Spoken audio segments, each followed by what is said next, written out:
E aí, gente, tudo bem com vocês? Espero que esteja tudo bem com vocês, além do que está acontecendo.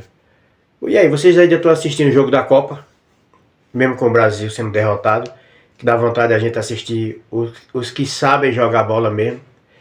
A questão é, o Brasil faltou talento de futebol individual de cada um, comparado às Copas que a gente já assistiu e que fazia até medo de entrar Rivaldo, Ronaldo, Romário, Bebeto, Kaká, Neymar também pegou essa fase. Esses atacantes aí, quando entrava, fazia diferença. Hoje a gente mal conhece o nome dos jogadores. Jogador que Vinícius Júnior de bater o pênalti da Guimarães lá e tocou horror. Vamos ver se vale a pena essa luta pelo Brasil. Vamos ver. O Brasil inteiro chora a eliminação e a imprensa busca culpados dentro do campo. Se blindou e garantiu o próprio futuro ao apostar contra o nosso sucesso imediato. Mas afinal, como um dos técnicos mais vitoriosos do futebol, assume a maior seleção do mundo, afunda o time e ainda sai ganhando no final? Para entender o tamanho dessa jogada e como a gente precisa voltar um pouco no tempo. Em maio de 2025, Carlo Ancelotti assume o comando da seleção brasileira e a empolgação no país é absurda. O pentacampeão da Champions League veio salvar a pentacampeã mundial. O mundo se perguntava como um gênio europeu parecia tão perdido.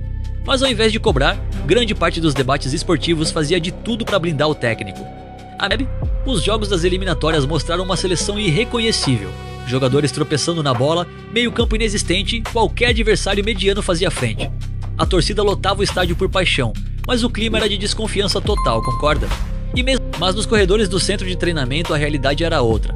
Os analistas na mídia debatiam exaustivamente mapas de calor e linhas de passe, ignorando a completa falta de confiança dos atletas.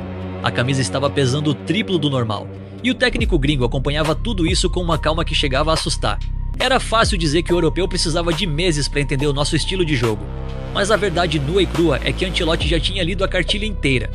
Ele percebeu rapidamente que o problema não era o talento bruto que nascia aqui, mas ele percebeu rápido que a transição geracional do Brasil estava completamente quebrada. O ambiente institucional era um caos político e o tempo de preparação para a Copa era uma piada matemática. Não havia como bater seleções europeias que treinam juntas há 5 anos. O homem mais vitorioso da Europa no banco de reservas era o álibi perfeito para esconder a falta de gestão. Se o time perdesse, a culpa cairia na adaptação do treinador. Ele percebeu que estava servindo de para-choque de luxo para a incompetência alheia. Em vez de pedir demissão e sair como um técnico que não aguentou a pressão continental, ele decidiu inverter o jogo. O amador teria entrado em pânico e tentado consertar tudo na correria, mas Ancelotti é um estrategista do caos. Ele sabia que entrar na Copa de 2026 para ganhar era um sonho irreal. Se ele fosse com um contrato curto, apostando todas as fichas no torneio, a eliminação o transformaria no grande vilão nacional, o europeu que destruiu o Brasil. A carreira dele mancharia feio. É exatamente aqui que entra a genialidade fria do plano. E o motivo de você estar assistindo a esse vídeo. A regra número 1 da sobrevivência no futebol é nunca assinar acordos na tempestade, ok? Se ele esperasse o fim da Copa para discutir o futuro, a demissão na manhã do dia 6 de julho seria inevitável. Até mesmo a imprensa que passava pano seria forçada a pedir a saída dele. Ele só embarcaria para a disputa do Mundial se tivesse uma garantia de chumbo de que o resultado daquele mês de julho não afetaria o seu emprego logo em agosto. Então o que ele faz? Ele vira o jogo antes do tabuleiro fechar. Mesmo com um trabalho ruim nas eliminatórias, ele usa o peso do próprio nome e ele força uma renovação contratual absurda semanas antes do Mundial começar. A justificativa oficial? Dar tranquilidade ao grupo e mostrar confiança no projeto. Mas a realidade é mais sombria, percebe? O contrato. O documento assinado em maio de 2026, com o prazo estendido até 2030, foi o seguro de vida dele. Ao renovar antes do colapso, ele garantiu uma multa rescisória tão grande que os cofres não poderiam pagar depois da queda. Apitou o fim do jogo no dia 5, o choro era geral em campo, menos do banco de reservas do nosso treinador. Volte no tempo e reveja a expressão do técnico na beira do gramado no fatídico dia 5.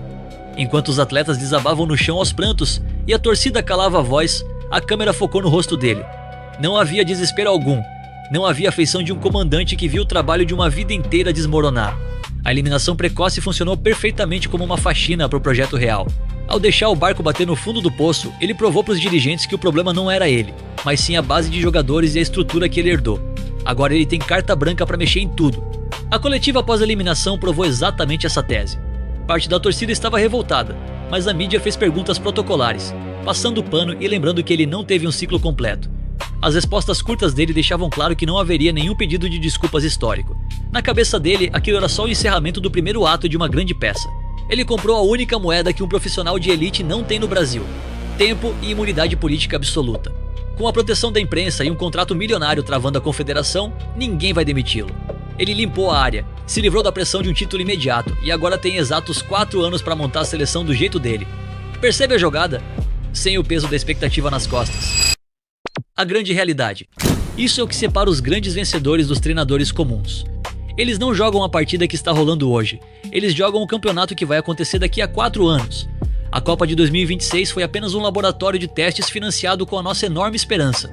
O que assusta no fundo não é a derrota no campo. O esporte é feito de tropeços. A gente ignora o contrato milionário que já estava trancado no cofre. A dor que o torcedor está sentindo hoje foi calculada milimetricamente para ser o adubo do próximo ciclo. E deu certo. Ele segue intocável no cargo, observando o país pegar fogo, enquanto já desenha o time de 2030 na prancheta. E pra você, Carlo Ancelotti foi um gênio por garantir seu próprio futuro? Ou foi frio e realista com a péssima qualidade do futebol que temos hoje? Sabe as palavras desse rapaz. E concordo plenamente. Valeu a pena quebrar a televisão, fazer a criança chorar, se desesperar, ficar com trauma por conta disso tudo. E é verdade. Nós não tínhamos talento. Não tínhamos talento comparado às Copas que a gente conseguiu lá atrás. Não tínhamos talento. Hoje, como eu disse, jogadores que a gente mal conhece o nome. Já, como é que se monta uma equipe com pouco tempo de treino comparado aos outros países, apesar que também perderam. Mesmo treinando junto, mas perderam, saiu fora já. E o Brasil, pouco tempo de entrosamento. E aí, vale a pena colocar fé nesse futebol brasileiro e em outras coisas mais no Brasil? E vocês sabem. E aí? Certo ou errado? Falta de talento? Ou o senhor Ancelotti aí já garantiu aí seu mais 4 anos aí de trabalho e fazendo do jeito que quer, brincando com a cara dos brasileiros? Fique com o eterno Deus e vão aí para os próximos campeonatos estaduais, intercontinental e por aí vai, Copa América. E se inscreve no canal, ajuda o canal, dá o like e até o próximo vídeo do Imagens.